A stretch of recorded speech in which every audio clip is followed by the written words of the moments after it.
이 산상수훈, 특히 팔복의 말씀으로 복된 자의 삶은 어떤 것인지 성경을 통해서 그 인생의 답을 하나하나 찾아가고 있습니다.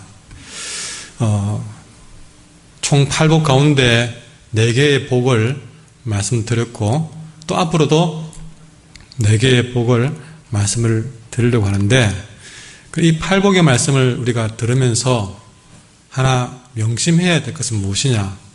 이 8복의 말씀이 우리에게 던져주는 핵심사항은 무엇이냐?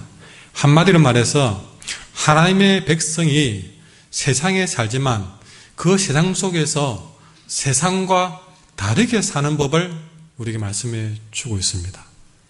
다시 말하지만 세상과 다르게 사는 법이 팔복입니다. 지금까지 내가 생각해왔고 내가 살아왔던 방식과 다르게 살고 그리고 지금까지 내가 세상에서 배워왔던 그 이전의 삶과 거꾸로 사는 삶, 바로 그것이 지금 이 강단에서 선포되는 산상수훈이고 팔복의 말씀입니다.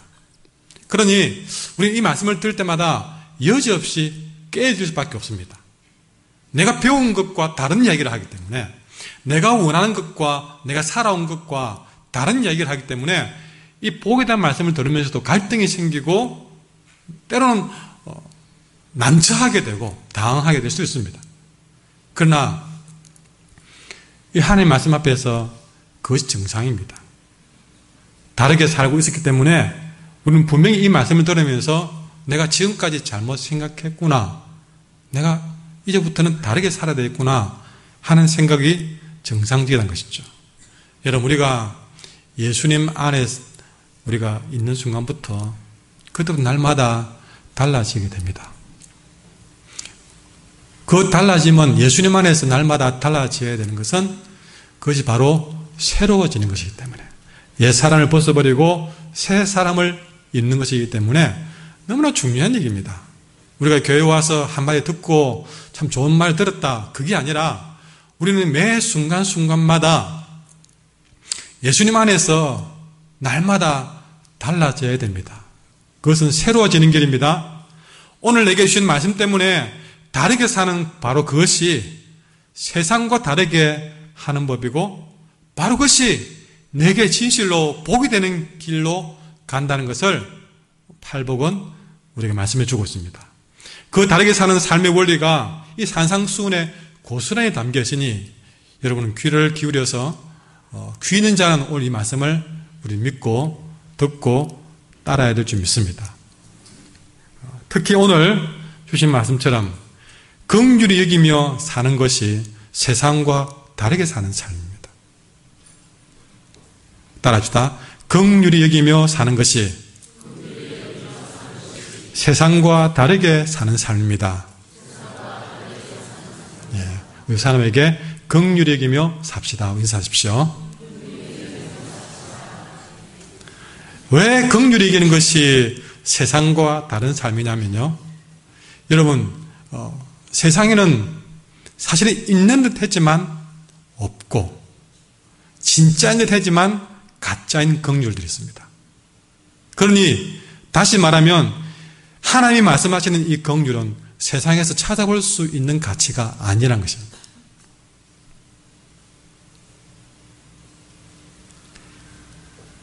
나는 긍휼한 사람 봤는데요, 긍휼한 게 뭔지 아는데요, 예, 방금 만든 것처럼 있는 것 같기도 하고 본 것 같기도 하고 합니다. 그러나 그것은 여러분 사실은 진짜가 아니고 여러분 온전한 것이 아니기 때문에 있어도 그건 없는 거나 마찬가지라는 것이죠. 하나님 원하시는 긍휼은 세상에서 찾아볼 수 없는 가치입니다. 그러니 우리가 긍휼을 여기며 사는 것이 세상과 다르게 사는 삶이다 하는 것입니다. 그렇다면 세상과 다르게 사는 이 긍휼한 삶은 어떤 삶인가? 이것을 우리가 알아야 되지 않겠습니까? 세상과 다르게 사는 긍휼의 삶. 7절의 말씀을 같이 한번 읽어봅시다. 시작. 긍휼히 여기는 자는 복이 있나니 긍휼히 여김을 받을 것이며. 아멘.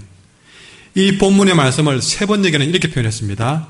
자비한 사람은 복이 있다. 그러니까 긍휼히 여기는 삶과 자비한 삶은 같이 해석되고 있는 것이죠. 자비한 삶은 복이 있다. 왜? 하나님이 그들을 자비롭게 대하실 것이기 때문에. 이 부분을 현대의 성경에 이렇게 표현했습니다. 남을 불쌍히 여기는 사람들은 행복하다. 하나님도 그들을 불쌍히 여기실 것이다. 자, 이 성경만 좀 다르게 해석해도 좀 의미가 와닿을 겁니다. 아니나 다를까 이 긍휼이라는 단어를 원어로 보면요, 구약에 나오는 이 히브리어로는요, 이 긍휼이라는 단어를 어떤 단어를 쓰느냐, 헤세드라는 단어를 씁니다. 이 헤세드라는 말은 우리가 잘 알고 있는 이 자비란 말로 해석이 됩니다. 그런데 신약에 쓰이는 헬라어에서는요, 엘레오스라는 말로 쓰고 있습니다. 이 말은 불쌍히 여기다는 말입니다. 그러니까 긍휼이라는 말과 자비라는 말과 불쌍히 여긴다는 말은 같이 볼 수 있는 데라는 것이죠. 여러분, 이 헤세드, 엘레오스, 이 긍휼히 여기는 삶은 우리는 어디서부터 정답을 찾느냐, 우리가 이 단어를 풀어서 이해할 수 있느냐, 이런 단어를 풀어서 뭐 자비니 불쌍히 여기는 삶이니 이해는 되지만 진짜 긍휼은 우리가 제대로 알 수가 없습니다. 그러니 이 긍휼이라는 것을 우리가 사전 뒤져가지고 의미를 아는 것은요, 그야말로 빙산일각입니다. 눈 감고 코끼리 다리 만지는 것과 같은 것이에요. 여러분, 우리는 진짜를 봐야 됩니다. 그래서 뭐 설명 안 해도 사진을 보지 않아도 긍휼이 뭐냐, 여러분, 긍휼의 원석을 보려면요, 바로 하나님의 성품에서 보셔야 됩니다. 혹시나 긍휼한 사람 누군가를 상상하고 계십니까? 자비로운 사람, 측은지심을 가진 사람을 상상하고 계십니까? 다 머릿속에 지우십시오. 그것 때문에 괜히 우리가 긍휼에 대해서 이해하는데 방해되면 안 됩니다. 여러분이 긍휼을 제대로 아시려면 하나님 그분을 보셔야 됩니다. 왜냐하면 진짜 긍휼의 설명은 하나님의 성품이기 때문에 하나님을 봐야만이 제대로 긍휼을 이해할 수 있다는 것입니다. 그래서 어떤 분은 말합니다. 긍휼히 여기는 것은요, 오로지 하나님의 성품이다. 특히 하나님이 우리를 향해서 품고 있는 하나님의 성품이 바로 긍휼이라는 것이죠. 아이들이 엄마의 마음을 알려면, 지난번 우리가 그림에도 봤지만 그 엄마의 눈빛을 보게 됩니다.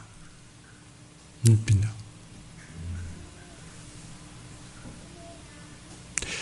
여러분, 우리가 하나님의 긍휼하심을 설명 듣지 않고도 내가 마음으로 이것이 하나님의 긍휼이구나 하는 것을 보려면요, 하나님을 진심으로 믿는 마음으로 여러분 하나님 눈빛을 보셔야 됩니다. 어떤 눈빛인가요? 하나님이 이 불쌍한 나를 쳐다보는 눈빛을 보면 압니다. 그것이 바로 긍휼이구나. 그 눈빛을 어떻게 설명하겠습니까, 여러분? 설명이 안 되는 거죠. 다시 말합니다. 하나님이 나를 바라보는 눈빛. 그 거룩하신 하나님이 이 죄인 중에 죄수인 나를 바라보는 그 눈빛. 여러분, 에레미야에서는 어떻게 표현했냐면요, 창자가 들끓는 듯 한다 그렇게 했습니다. 창자가 들끓는 듯한 그런 눈빛, 우리를 바라보는 눈빛이죠. 창자가 끊어지는 듯한 마음으로 우리를 바라보는 그 눈빛이 어떤 눈빛일까를 상상해 봅니다. 여러분, 시간 나시면 조용히 묵상해 보십시오. 혼자서 하나님이 나를 창자가 끊어질 듯한 마음으로 나를 바라보면 어떤 눈빛일까를 한번 여러분 상상해 보십시오. 그것이 긍휼입니다.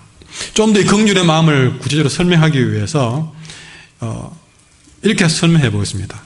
자, 먼저 그 긍휼의 마음을 누가 우리에게 주시느냐 하시죠. 여러분, 하나님이 우리를 불쌍히 여긴다는 것이죠. 누구를 불쌍히 여깁니까? 여러분, 멀리 보지 말고 나를. 하나님이 불쌍히 여기시는데 누구를요? 나를 불쌍히 여긴다는 것이죠. 그럼 무엇을 불쌍히 여기고 있느냐? 여러분, 우리가 죄로 말미암아 다 죽게 된 것을 불쌍히 여기고 있던 것입니다. 자, 하나님이 내가 죄로 인해서 다 죽게 된 것을 불쌍히 여기고 있다. 여러분, 다 죽어가는 자녀를 바라보는 어미의 눈빛이 어떻겠습니까?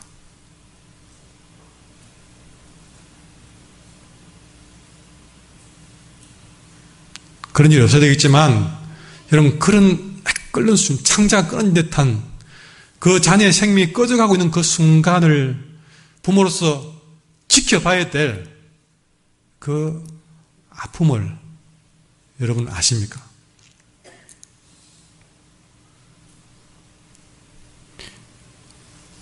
누가? 하나님이 누구를? 나를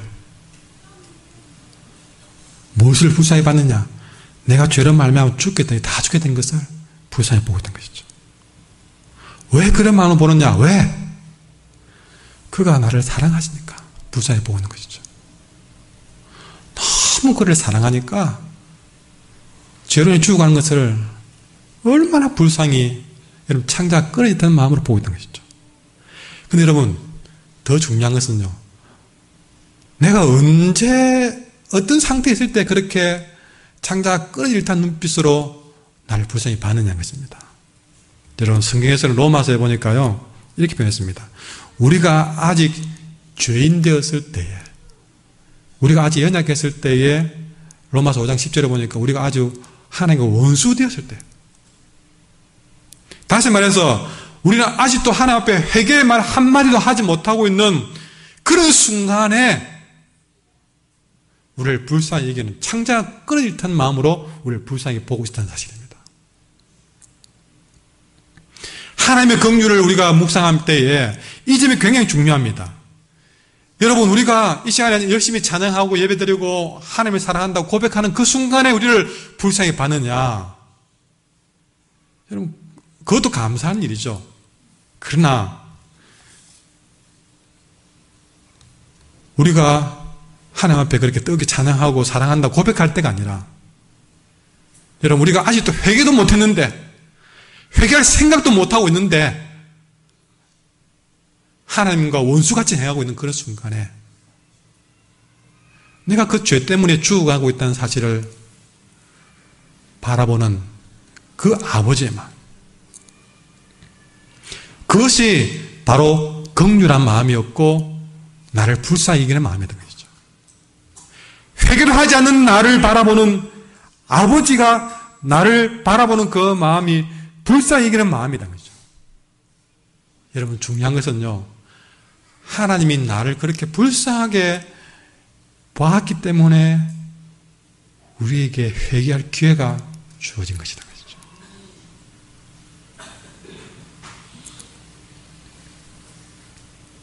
그래서 우리는 이런 찬송을 하게 됩니다. 나 같은 죄인 살리신 주 은혜 놀라워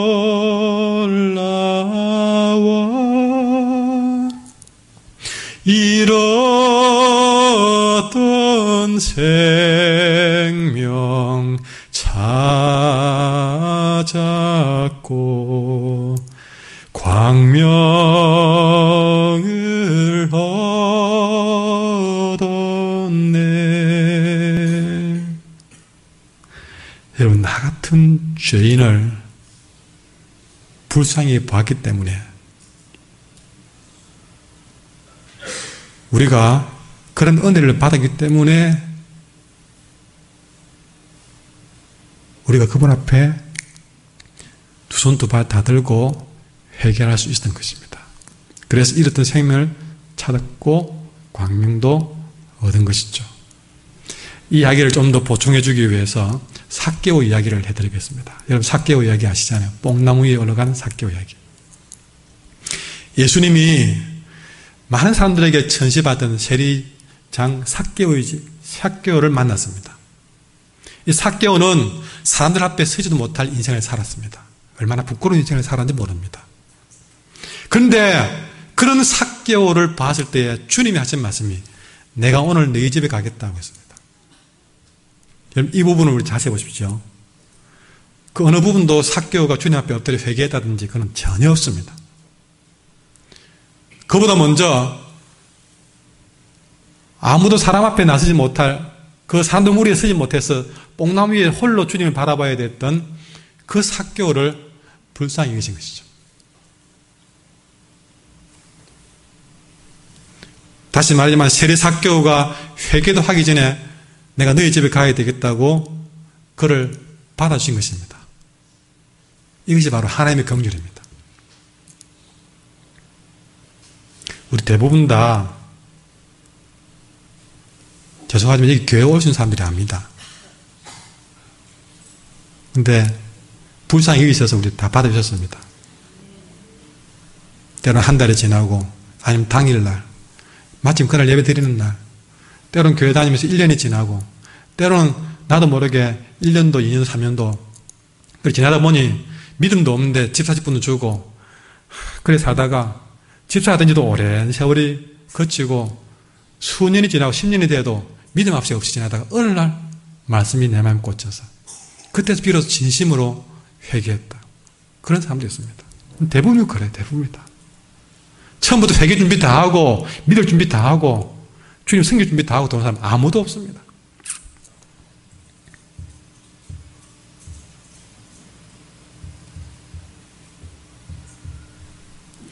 그렇게 주님이 그를 받아들여서 내가 그의 집에 가겠다라고 하니까 그때 가서 삭개오는 회개했습니다. 그러니 이 삭개오 회개만 보더라도 예수님의 긍휼이 먼저였고 용납하심이 먼저였고 삭개오 회개는 그 다음에 했던 것이죠. 하나님의 긍휼을 이해하는데 매우 중요한 얘기입니다. 뭐 내가 뭐 누군가의 긍휼을 베푼다, 이거는 지금 우리가 지금 따질 계제가 못 됩니다. 먼저 우리가 알 것은 하나님이 내를 어떻게 불쌍히 받느냐는 것입니다. 언제 나를 불쌍히 받느냐는 것입니다. 알고 보니까 내가 주님께 회개해도 하기 전에 그분이 나를 불쌍히 봐서 내가 죄인으로 망하게 죽게 된 것을 불쌍히 여기시고 창자가 찢어진다는 마음으로 나를 불쌍히 봐왔기 때문에 나 같은 사람도 주님이 삭개오보다 더한 나 같은 사람도 받아주신 것입니다. 하나님의 긍휼하심이 세상의 긍휼과 다른 것이 바로 여기에 있습니다. 여러분, 세상의 긍휼은요, 대부분 다 긍휼을 베푼만한 사람들에게 베풉니다. 가족에게, 여러분 가족이기 때문에 긍휼을 베풉니다. 화가 났더라도 그 다음에 가족이기 때문에 밥 해주고 용돈 주고 서로 말하고, 여러분 친하기 때문에 긍휼을 베풉니다. 뭔가 발을 딛기 때문에 베풉니다. 아니면 내가 좀 그 사람에게 좀 더 나아 보려고 긍휼을 베풉니다. 다 세상에 긍휼이라는 것이 있다 하더라도 딱 그런 정도 이상을 넘어서지를 못합니다. 못합니다. 하나님의 긍휼은 100% 하나님 그분의 성품으로서 아무것도 기대할 것도 없는 우리들에게, 아니 저주받아 마땅한 우리들에게 오히려 그 저주받아 마땅한 우리가 너무 불쌍해서 저 인간들은 내가 손 내밀어서 안 건져주면 해답이 없다. 그래서 불쌍히 여기고 긍휼을 베푸신 것입니다. 그래서 예수 믿고 예배드리는 것입니다.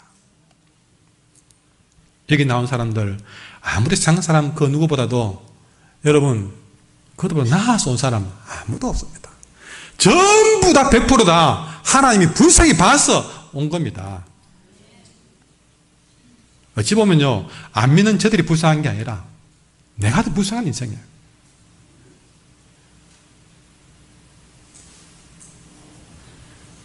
하나님의 긍휼하심이 세상과 다른 것은 우리는 전혀 하나님께 불쌍히 여김 받을 만한 그런 자기를 갖춘 자가 아니라는 것입니다.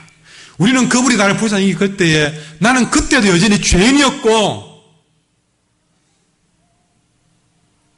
죄인이었다는 사실이죠. 그럼에도 불구하고, 그렇게 죄인이 있음에도 불구하고 로마서를 다시 가보면 로마서 5장 6절에 우리가 아직 약할 때에 이 경건하지 않은 사람을 위해서 죽었다는 것입니다. 로마서 5장 8절에 보니까 우리가 아직 죄인이었을 때에 자기의 사랑을 우리에게 확증 보였던 것이죠. 로마서 10절에 보니까 우리가 하나님의 원수일 때에 하나님의 아들을 죽으심으로 인해서 하나님과 화해하게 됐다는 사실입니다. 하나님의 긍휼하심은 용서하는 것보다, 구원하는 것보다 훨씬 더 선행되는 하나님의 가치입니다. 그러니 여러분, 우리 하나님 마음에서 우리를 향한 긍휼이 이기는 마음이 없었다면 우리는 그분에게 용서받을 수도 없었고 구원받을 수도 없었다는 것을 기억하셔야 됩니다. 여러분, 우리가 평소에 그러잖아요. 누가 그러면 네가 용서해라, 네가 먼저 용서해라 그럽니다. 그러면 무작위고 해주지, 용서하지 뭐. 그럽니다 또. 근데 여러분, 우리가 입으로는 용서하지 그렇게 하지만 여러분, 마음을 들다 보면 어떻습니까? 마음은 여전히 불편해 있습니다. 입은 용서해놓고 마음은 여전히 불편해 있고 거북한 거는 못 버리고 있습니다. 이유가 뭡니까? 나의 그 용서가 아직 긍휼의 기초가 안 되기 때문에 그렇습니다. 용서는 한다면서 아직 그 사람을 긍휼히 여기는 마음이 없기 때문에 그렇습니다. 그러니 여러분, 용서와 긍휼은 같은 게 아닙니다. 내가 용서했다고 해서 여러분 긍휼을 베푼 게 아닙니다. 마음은 용서를 했지만, 입은 용서를 했지만 마음은 여전히 긍휼을 여기지 못하는 마음이 우리 마음이 있기 때문에 그렇게 용서했다고 하면서도 마음은 불편한 것이죠.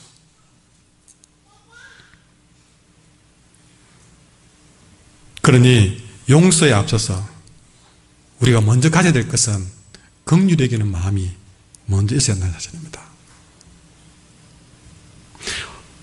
이 말씀 좀 더 보충하기 위해서 호세아 11장의 말씀을 보면요, 이 호세아서는, 구약에 나온 호세아서는, 호세아는 선지자인데 여러분 참 특이한 것이 호세아 한 개인의 사정이 성경에 묻어나고 있습니다. 근데 이미 호세아는요, 선지자지만 하나님의 명령에 의해서 여러분 창녀와 같은 고멜을 그의 아내로 받아들이게 됩니다. 그런데 이 고멜은 그의 태생이 이렇게 막 창녀의 삶을 살아왔기 때문에 선지자의 집에 결혼해서도 그 삶을 못 부르는 겁니다.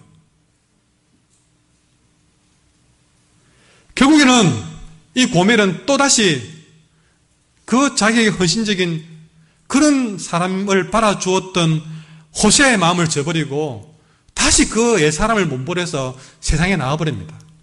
남편을 버리고 나와버린 것이죠. 그런데 이 호세아서는 이런 가정사를 통해서 이스라엘을 향한 하나님의 마음을 변치 않은 사랑을 생생하게 보여주는데요. 그런데 이 호세아 선지자는요, 그 타락한 아내 고멜을 헌신적으로 진심으로 사랑합니다. 그러나 고멜은 끝까지 그 호세아의 마음을 거부하고 세상을 너무 사랑하는 나머지 호세아의 마음을 거부하고 그 마음을 헌신장처럼 버리고 돌아가게 되는데, 이렇게 타락한 고멜, 이것이 누구를 상징하느냐? 하나님을 저버린 이스라엘을 상징합니다. 그런데 그런 고멜처럼 하나님을 저버린 그 세상 우상을 더 사랑한 이스라엘을 향해서 하나님이 호세아서에 이렇게 기록해놨습니다. 호세아 11장 8절에 보니까 이렇게 했는데요, 에브라임이여 했는데 이거는 이스라엘을 두고 하는 말입니다. 에브라임이여, 내가 어찌 너를 놓겠느냐 그랬습니다. 그렇게 자기를 버린 그 백성을 향해서 내가 어찌 너를 놓겠느냐, 이스라엘이여 내가 어찌 너를 버리겠느냐, 내가 어찌 너를 아담아같이 놓겠느냐, 어찌 너를 스보임같이 두겠느냐, 내 마음이 내 속에 돌이키어, 그 다음 보면 나의 긍휼이 온전히 불붙는 듯 하다 그랬습니다. 자기를 버린 그 백성을 향해서 나의 긍휼이 불붙는다는 것이죠. 여러분, 어찌 긍휼히 여길 사람입니까? 자기를 그렇게 철저히 버린 자를 어떻게 긍휼히 여기겠습니까? 그런데 오히려 그가 너무 불쌍해서 긍휼이 불타오르는 것이죠. 근데 여러분, 이 말씀 속에 보면요, 내가 너를 아드마같이 놓겠느냐, 또 스보임같이 놓겠느냐 했는데요, 이 아드마는 놀랍게도 소돔을 말합니다. 스보임은 고모라를 말합니다. 예전에 아브라함 시대에 소돔 고모라가 타락해서 불로 멸망시켜졌습니다. 이스라엘 백성이 소돔 고모라보다 더 악한 일을 했지만 하나님은 내가 어찌 다시 그 소돔 고모라 멸망시키듯이 너희들이 범죄했다고 멸망시키겠느냐? 왜 그렇게 못합니까? 하나님의 긍휼이 그들을 불쌍히 여기는 마음이 불붙은 듯하니까 맨정신 같으면 몇 번이고 소돔 고모라처럼 멸망시키겠지만 그 마음이 창자가 찢듯한 마음으로 긍휼이 불붙은 듯하니까 수천 번도 버릴 듯한 그 백성을 못 버리고 못 놓고 여러분 불쌍히 여기는 것입니다. 이것이 세상과 다른 하나님의 긍휼인 믿습니다. 이런 긍휼하심이 우리를 향했기 때문에 우리가 이렇게 하나님 앞에 설 수가 있었다는 것입니다. 이번 한 주간의 삶을 보더라도 하나님이 나를 불쌍히 보지 않았다면 우리는 이 예배의 자리에 온전히 올 수가 없었습니다. 하나님의 긍휼하심은 받을 자격이 전혀 없는 사람에게 베푸는 것입니다. 벌을 받아 마땅한 사람에게 오히려 따스한 손을 내미는 그것이 긍휼이었다 하는 것입니다. 아무것도 없는 사람에게 아무것도 기대할 수 없는 그 사람에게 아무 조건도 없이 그냥 베푸는 그것이 긍휼이다 하는 것입니다. 내가 이렇게 하면 이거 해주겠지 아니라 줄 것을 기대도 안 하고 아무 조건 없이 그냥 베푸는 거 그게 긍휼이라는 것이죠. 그저 사랑하고 싶은 그 마음 하나만으로 베풀기만 하는 것이 긍휼이라는 것입니다. 하나님은 우리가 이런 긍휼을 베풀며 살기를 원하고 그런 삶을 사는 자에게 복을 주겠다고 약속했습니다. 우리가 먼저 하나님의 그 긍휼을 알고 그 긍휼을 세상에 베풀며 살면 하나님이 그런 사람에게 복을 준다. 그것이 긍휼히 여기지 않은 복이 있나니 그들이 긍휼히 여김을 받을 것이며 우리가 긍휼히 여김을 받는다는 것은 하나님의 긍휼을 받는 것입니다. 여러분 그러면 이제 우리는 하나님 우리에게 부탁하신 이 긍휼히 여기는 삶이 뭔지를 알아야 되겠습니다. 긍휼히 여기는 이 복된 자의 삶은 어떤 삶이냐? 하나님이 원하시는 긍휼히 여기는 자의 삶은 어떤 삶이냐? 여러분 긍휼히 여기는 이 불쌍히 여기는 마음도 있어야 됩니다. 여러분 그러나 오늘 이 성경은요 긍휼한 마음이라 하지 않고 긍휼히 여기는 이라고 하고 있습니다. 무슨 차일까요? 그냥 긍휼히 그러면요 여러분 긍휼한 마음 그러면 되는데 긍휼한 마음이라 하지 않고 긍휼히 여기는 이라고 할 때는요 이거는 그냥 자비로운 마음 그냥 마음으로 느끼는 자비 마음으로 느끼는 불쌍한 마음 마음으로 느끼는 용서 마음으로 느끼는 친절함 이걸 넘어서서 긍휼히 여기는 구체적인 행동을 말합니다. 그런데 이 8복 가운데서 이 5번째 복인 긍휼히 여기는 것은요 여러분 분명히 말씀드리지만 마음만 가지고 있으면 이 말이 아닙니다. 마음을 넘어서서 구체적인 행동을 보여줘야 되는 것이죠. 그래서 오늘 말씀의 제목은 뭡니까? 시작. 몸으로 실천하는 긍휼 그랬습니다. 절대 마음만 가지고 있어서는 안 된다는 것입니다. 여러분 하나님이 우리를 불쌍히 여기는 마음만 있었다면 우리는 구원받았을까요? 아닙니다.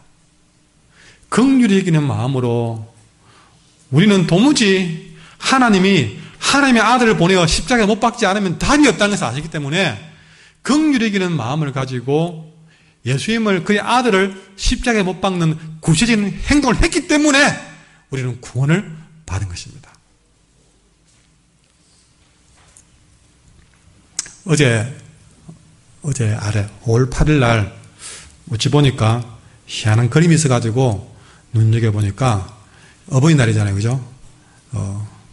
거기 현수막이 전에 들렸는데 꽃으로 퉁치려고 하지 마라. 그렇게 하더라고요. 여러분, 마음으로 떼어오려고 하지 말라는 것입니다. 팔복에서 요구하는 긍휼의 삶은 그냥 동정해주고 불쌍히 여기는 것만으로는 도무지 우리가 여러분 그런 세상 것과 다를 바가 없습니다. 우리는 주위의 어려운 사람을 볼 때에 불쌍히 여깁니다. 동정하는 마음도 가집니다. 너무 가슴 아파합니다. 때로는 눈물도 흘립니다. 그러나 그런 마음을 가졌다고 해서 그들을 돕지는 않습니다. 그저 마음뿐일 때가 더 많았습니다. 그는 온전한 긍휼이 아니었던 것입니다. 늘 우리는 살아가는 일이 늘 입만 가지고 다 베풀고 내 마음만 받아 이런 말만 하고 살았는데 그는 긍휼이 아닙니다. 마음으로 때우는 것 그는 동정일 뿐 긍휼이라고 할 수가 없습니다. 마음으로 때우려 하지 말고 눈물로 때우려 하지 말고 여러분 구체적으로 긍휼히 여기는 마음을 행동하셔야 됩니다. 몸으로 실천하는 말이 안 들어가면 그 긍휼은 여러분 하나님 원하시는 긍휼이 아니다는 것입니다. 이 긍휼히 여기는 삶을 가장 잘 설명한 예화가 누가복음 10장에 나오는 선한 사마리아인의 비유에 나옵니다. 여러분 선한 사마리아인의 비유 아시잖아요. 여러분 예수님이 당시에 하나님을 믿는다고 자부하는 사람들이 종교인들이 많았습니다. 제사장도 있고 레인도 있고 서기관도 있고 많았습니다. 그들은 율법을 가르치고 율법을 지키기 위해서 무던히도 애를 썼던 사람들 중에 한 사람들이었습니다. 정말 율법을 잘 지키려고 몸부림친 사람들이었습니다. 그런데 그 모든 사람들에게 하나 빠진 것이 있다면 도무지 그들에게 참된 긍휼을 찾아볼 수가 없다는 것이죠. 말씀을 지키고 살아가는데 그들에게는 긍휼을 볼 수가 없다는 것이죠. 그래서 한 예화가 나오는데요. 아니나 다를까 어떤 유대 종교인 가운데 율법사가 자기 딴에는 율법을 잘 지킨다고 자부하는 사람이 주님 앞에 질문하기로 주님 내 이웃은 누굽니까? 라고는 라는 질문을 했습니다. 그때 예수님이 선한 사마리아인의 비유를 했는데요. 어떤 사람이 여리고를 향해서 가는 중에 강도를 만났습니다. 옷은 벗겨지고 맞아서 거의 다 죽어가는 상황에 이르렀습니다. 그때 그 강도 많은 사람, 다 죽어가는 사람 옆에 한 제사장이 그 옆을 지나게 되었습니다. 그런데 제사장은 힐끗 한번 쳐다보고는 얼굴은 어쩌나 왜 저랬을까? 그러고는 지나가 버렸습니다. 다음에는 성전을 섬기던 레인이 지나가는데 역시 그도 그 모습을 보고 안타까운 마음, 걱정하는 마음은 가졌지만 역시 그는 해나게 못 본 척 지나가버렸습니다. 마지막으로 사마리아인이 지나갔습니다. 피를 흘리며 절망 가운데 다 죽어가는 사람을 보았습니다. 그걸 봤는데 이 사마리아인은 도무지 그냥 갈 수가 없는 겁니다. 그래서 바쁜 중에도 다가가지고 기름과 포도주를 적셔가지고 부상당한 상처를 씻어주고 싸매어 주었습니다. 그 다음에 자기 나귀에 태워서 저 예관까지 데려가가지고 밤새도록 간호를 해주었습니다. 그 다음날 예관 주인에게 돈을 더 많이 주면서 이 사람 좀 더 돌봐달라고 부탁까지 합니다. 그리고는 경비가 더 들면 내가 돌아오는 길에 갚을 테니까 좀 제대로 돌봐달라고 부탁하고 돌아갑니다. 이 강도 많은 사람에게 제사장도 지나갔고 레인도 지나갔고 사마리아도 지나갔는데 누가 긍휼을 베푼 사람입니까? 똑같이 마음속에는 어쩌지 하는 마음은 똑같이 가졌습니다. 그런데 여기서 긍휼을 베푼 사람은 누구겠습니까? 사마리아 사람이었습니다. 당대 최고의 그런 종교인으로 살았던 제사장 레인들, 그들은 종교적인 삶에서는 열심히 예배드리고 헌금하고 봉사하고 그래서 정말 교회에서는 거룩하게 보였던 사람들입니다. 그러나 실제 현장 일상의 삶에서는 이런 간운 많은 사람을 봐도 그는 아무도 긍휼을 베풀며 살지는 않았습니다. 반면에 유대인들이 인간 취급하지 않고 개 취급했던 사마리아 사람은 평소에는 사람들이 그 땅도 밟지 않을 만큼 경멸의 대상이었지만, 그러나 그 사마리아에는요, 그렇게 강도맞는 자를 봤을 때에 바로 강도맞는 자의 앞에서는 그 누구도 하지 못했던 위대한 긍휼을 보여주었습니다. 그래서 예수님은 이 비유의 말씀을 마치고 난 다음에 질문을 던졌습니다. 누가복음 10장 36절에 여기 제사장과 레인과 사마리아인이 나오는데 이 세 사람 중에 누가 강도맞는 자 이웃이겠느냐 물어보니까 그에 대한 질문을 했던 율법사가 하는 말이 자비를 베푼 사람입니다 라고 말했습니다.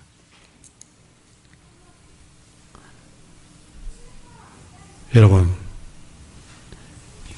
그때 예수님께서 말씀하시기로 이르되 가서 너도 이와 같이 하라 그랬습니다.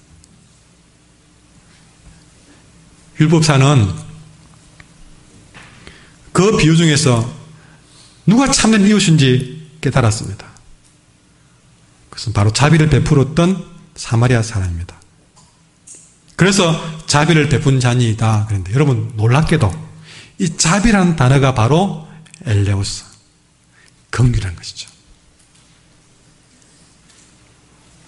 생각과 마음이 아니라 구체적으로 기름과 포도주 적셔서 부상당한 상처를 씻어주고 나게 태워서 밤새도 간호하고 이간주에 돈 더 주고 더 잘 돌봐주라고 이렇게 구체적으로 돌봐주었던 바로 그 사마리아인이 내 이웃이고, 그 사마리아인의 삶이 자비를 베푸는 삶, 다시 긍휼히 여기는 자의 삶이란 것입니다.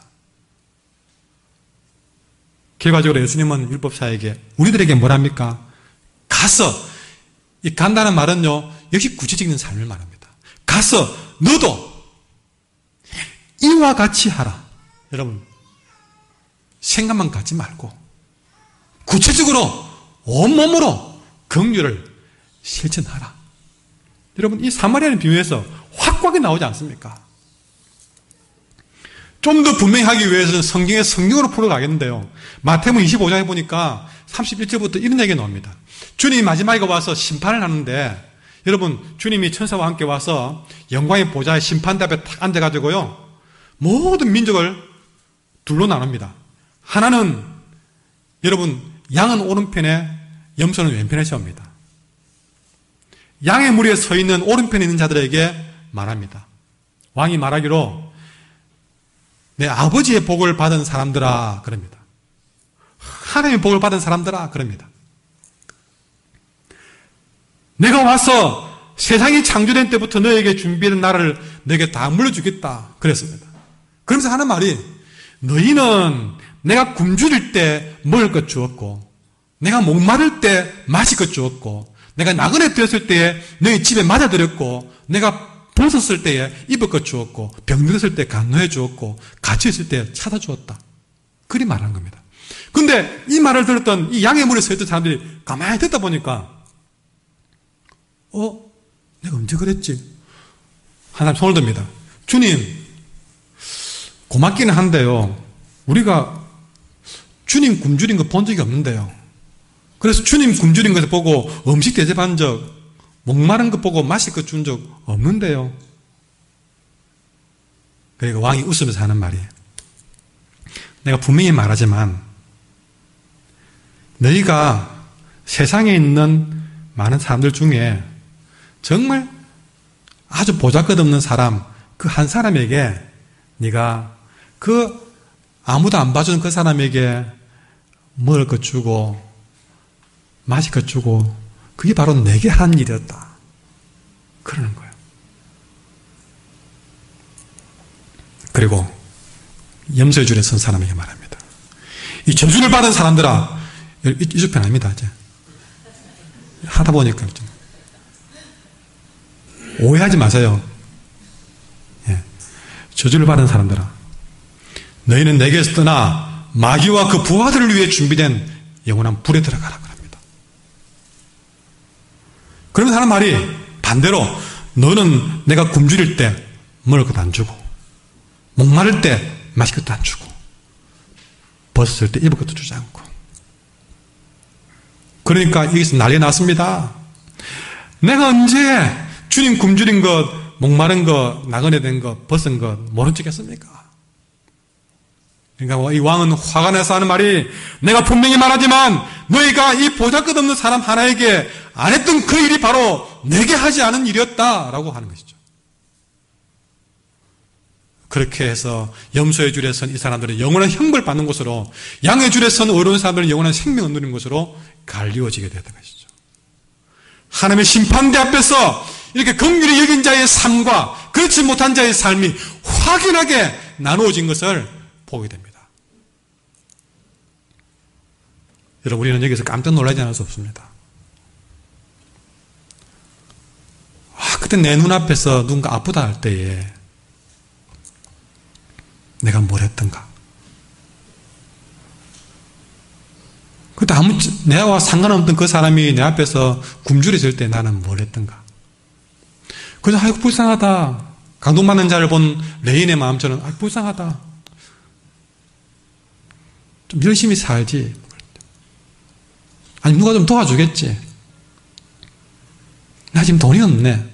나 바쁘네. 오만 이런저런 생각. 마음은 있었지만 내 마음만 받아. 아니면 잘못되면 일이 복잡할 것 같아서 저 멀리 피해가기도 하고. 아이구나, 내가 염소물에 선 사람하고 똑같았구나.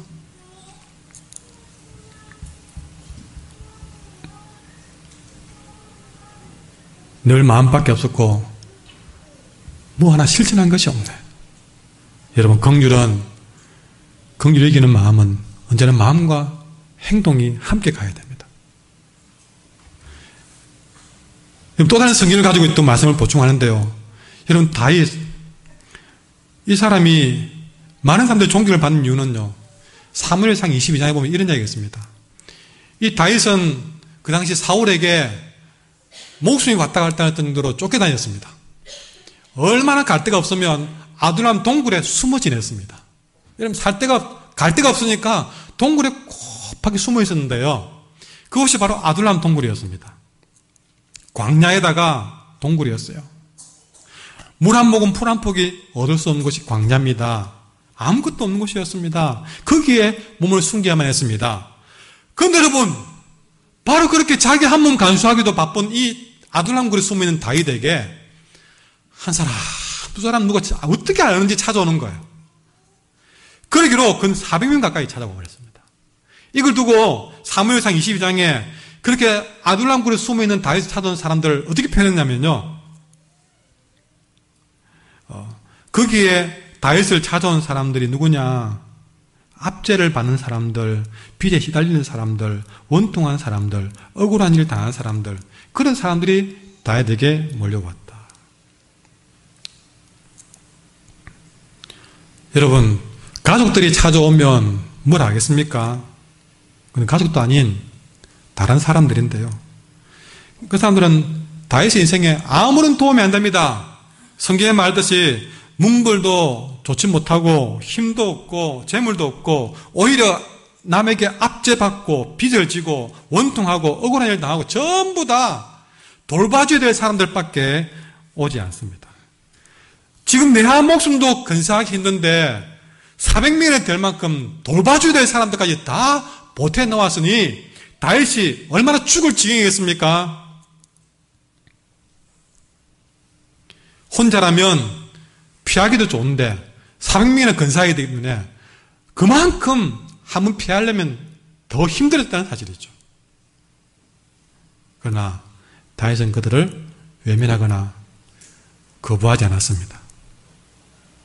자신이 위험에 처할 수도 있는 빡빡한 형편의 광야 생활에서 자신의 먹을 것도 없는데 그 자신의 것을 나누면서 그 억울하고 원통한 400명을 다 받아들였습니다. 바로 이것이 긍휼히 여기는 삶이란 것이죠. 우리는 돈 없다고 나중에 돈 벌면 하지, 시간 남으면 하지, 교회를 섬기는 일도 또 긍휼을 베푸는 일도 다 그렇게 내가 행하기보다는 계산부터 앞서가지고 그렇게 우리가 살아왔는데 다윗은 전혀 그런 처지가 아님에도 불구하고 400명을 긍휼히 여기는 마음으로 거두어들였습니다. 그것도 아무런 기대도 없는, 해봐야 아무런 답도 나오지 않을 어중이 떠중이들에게 긍휼을 베풀었습니다. 바로 이것이 온몸으로 실천하는 긍휼이었던 것이죠. 그런데 놀랍게도 이렇게 온몸으로 긍휼을 실천했던 자가 복이 있는 삶이었던 것입니다. 이것이 다윗을 망하게 하는 길인 줄 아는데 이것이 다윗에게 복이 되어서, 여러분 놀랍게도 다윗이 그렇게 아둘람굴에서 아무것도 없는 가정에 긍휼을 베풀었던 그 400명이, 그 어중이 떠중이 같았던 그 400명이 나중에 다윗을 돕는 가장 충성되고 용감한 용사로 바뀌었습니다. 그 400명의 손으로 다윗의 생명을 지켜주었습니다. 그 400명의 손을 통해서 다윗이 이스라엘의 왕이 되었습니다.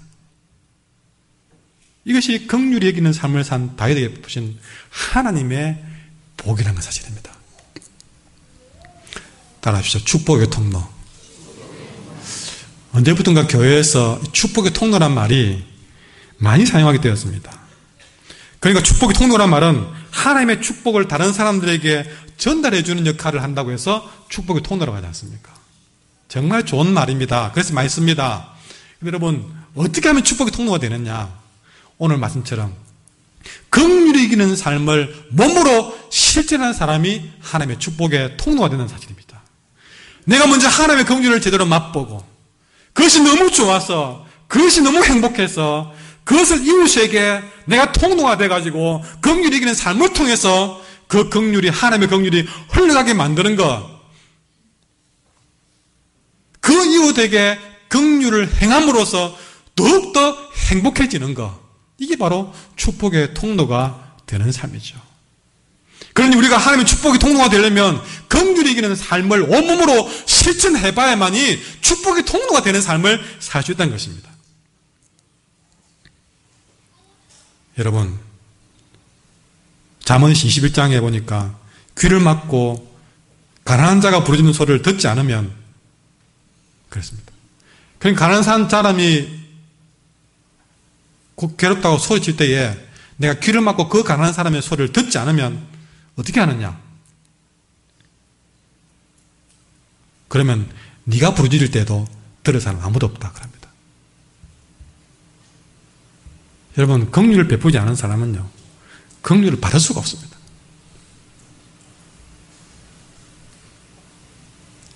어떤 부인이 빌리 그레햄 목사님에게 이런 편지를 썼습니다.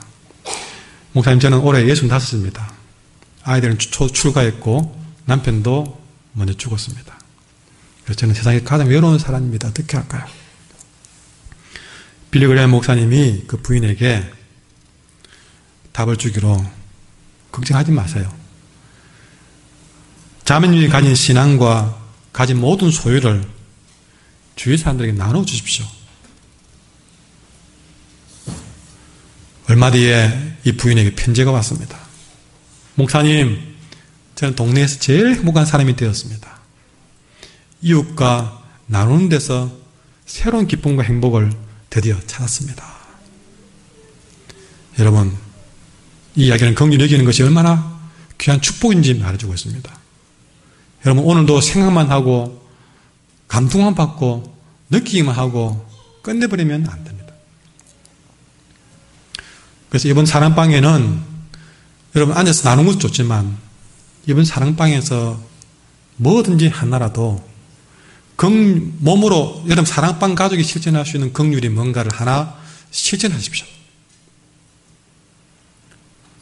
앉아가지고 말로만 긍휼을 하지 말고 뭐든지 긍휼히 여겨야 될 일이 있으면 그걸 찾아서 하나를 온전히 실천해가지고 이번에 보고서에 제출하기를 바랍니다. 그래서 이번에 무슨 나눔은 여러분 둘째치고라도 여러분 몇 시간을 나눠도 더 중요한 것은 뭔가를 실천했다는 것이 더 중요합니다. 그러면 우리가 긍휼히 여기면 우리도 긍휼히 여김을 받을 것입니다. 야고보서 2장 13절을 보니까 긍휼을 행하지 않은 자는 긍휼이 없는 심판을 받게 될 것이다 그랬습니다. 여러분, 하나님 앞에서 우리가 행한 대로 하나님이 갚으신다면 그분 앞에 설 사람이 누가 있겠습니까? 우리는 분명히 하나님 앞에서 그분이 또 내게 불쌍히 봐주시는 긍휼의 심판을 받아야만 될 사람들입니다. 그런데 살아가면서 긍휼이 행치 않으면 하나님도 우리에게 절대 긍휼을 베푸지 않고 철저하게 물으신다는 사실이죠. 그러니 긍휼히 여기는 사람이 하나님의 심판대 앞에서 복이 되는 사람이 되는 것입니다. 사랑하는 성도 여러분, 저는 우리 한길교회 성도들과 우리 한길교회가 이런 교회이기를 바랍니다. 긍휼하심을 받고 변화된 삭개의 모습이 오늘 우리의 모습이 되기를 바랍니다. 강도 많은 자의 이웃이 된 사마리아인의 모습이 오늘 우리의 모습이기를 바랍니다. 아둘람 동굴에 있던 다윗의 모습이 오늘 우리의 모습이 되기를 바랍니다. 이런 놀라운 긍휼을 경험하는 한길교회가 되기를 간절히 소망합니다. 기도하겠습니다.